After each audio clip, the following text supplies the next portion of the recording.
आज हम सवाल करेंगे अनुपात समानुपात का। सबसे पहले सवाल है ए अनुपात बी बराबर 2:5, बी अनुपात सी बराबर 4:7 और सी अनुपात डी बराबर 9:14 है, तो ए अनुपात बी अनुपात सी अनुपात डी बराबर कितना होगा। तो सबसे पहले इन चारों को लिख लेंगे, ए अनुपात बी अनुपात सी अनुपात डी। चारों को लिख लेंगे। ए अनुपात बी के नीचे लिख देंगे 2:5, बी अनुपात सी के नीचे लिख देंगे 4:7 और सी अनुपात डी के नीचे लिख देंगे 9:14। अब जहाँ जहाँ जगह खाली रही, यहाँ पे जगह खाली है, यहाँ पे 2 जगह खाली हैं, यहाँ पे 1 जगह खाली है, यहाँ पे 2 जगह खाली हैं। अब जो जिसकी तरफ होगा उसे खिसका दो। ये 5 इन दोनों में आ जाएगा। अब ये 7 यहाँ आ जाएगा, 4 यहाँ आ जाएगा, 9 यहाँ आ जाएगा, 9 यहाँ आ जाएगा। अब ये क्या हो गया, सब फुल हो गए।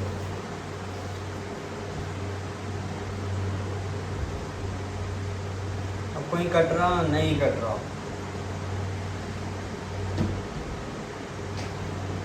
गुणा कर लो। 4 दूनी 8, 8 9 72, 4 पंजे 20, 20 20 निम्मा 180,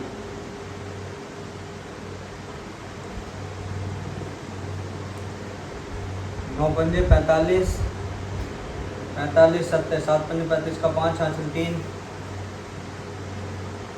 7 21 22 23 24, यह जाएगा हमारा 245। इसकी गुणा करेंगे तो हम 14 पंजे 70, उसका 70 और 49, ये आ गया हमारा। और यही हमारा आंसर होगा।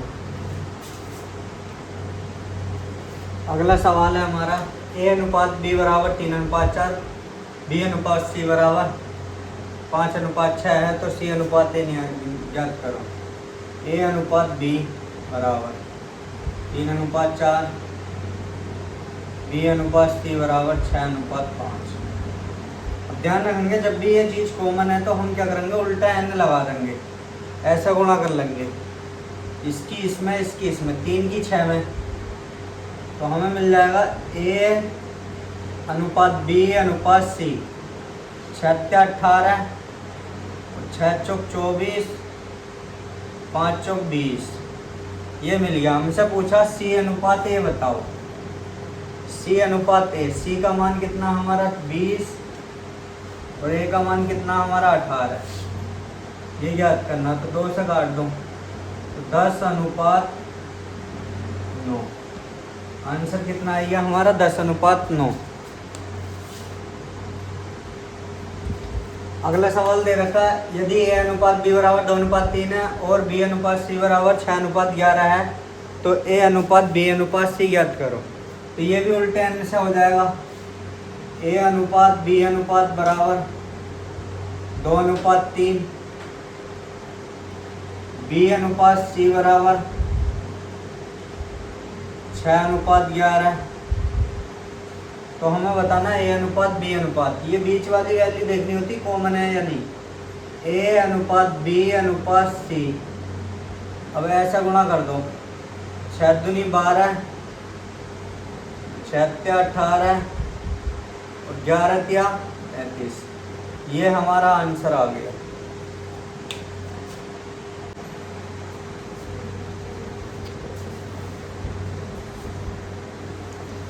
अगला सवाल दे रखा है ए अनुपात बी बराबर 7:9 और बी अनुपात सी बराबर 3:5 है, तो ए अनुपात बी का मान ज्ञात करो।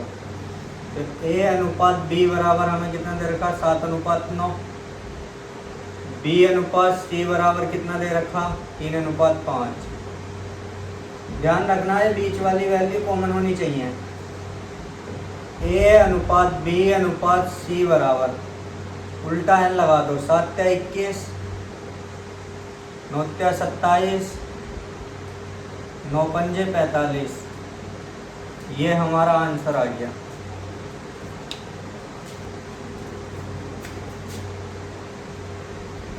आगे दे रखा है यदि ए बराबर 2/3 इंटू बी और बी बराबर 3/4 इंटू सी है तो ए अनुपात सी ज्ञात करो। तो इसे अनुपात में बना लेंगे 2/3, तो ए इधर आ जाएगा ए अनुपात बी, ये बी इधर गुणा कर रहा है तो ये बन जाएगा ए अनुपात बी बराबर, अब जो इसके साथ गुणा कर रहा है 2/3, 2/3। अब ऐसे ही इसे बना लेंगे,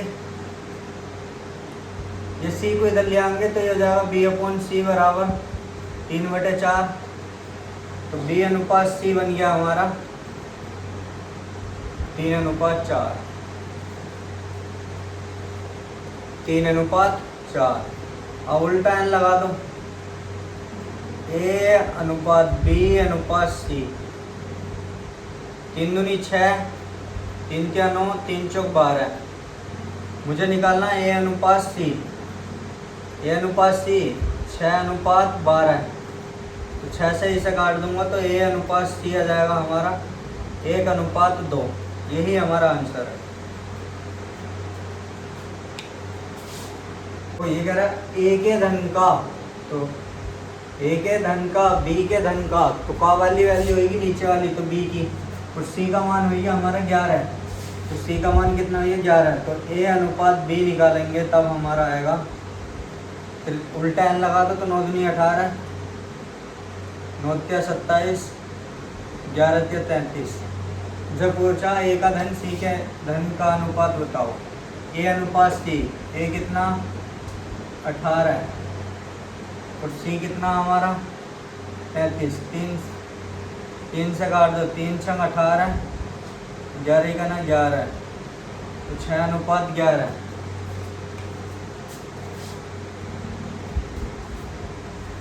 अगला सवाल दो रखा, 177 को 1/2, 2/3, 4/5 के अनुपात में तीनों को विभक्त किया जाता है, तो दूसरा भाग ज्ञात करो। तो 1/2 मान लो 3 भाग है, फर्स्ट, सेकेंड, थर्ड। पहला भाग जो विभक्त किया जा रहा है 1/2, दूसरा 2/3, तीसरा 4/5। अब इसे सोल्व करने के लिए क्या करेंगे, नीचे वाले का एलसीएम ले लेंगे, 2, 3, 5 का, तो कितना हो जाएगा 30। अब 30 से दोनों में मल्टीप्लाई कर दो, एलसीएम से मल्टीप्लाई करेंगे, एलसीएम। अब इससे इसे काट लेंगे, कितनी बार कटेगा 15 बार, इससे इसे काटेंगे 10 बार, 10 दूनी 20 बार, इससे इसे काटेंगे 5 छंग 3, 6 चौक 24, तो ये आ गया हमारा।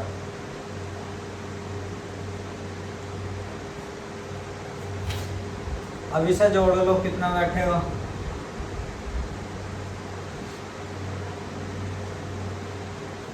4, 5, 9, 2, 2, 4 और 1, 5। अब ये कह रहा है 177 रुपये को, तो 59 की वैल्यू दे रखी है 177, एक की वैल्यू आएगी 177/59। कह रहा दूसरा भाग बताओ, 20 से गुणा कर दो,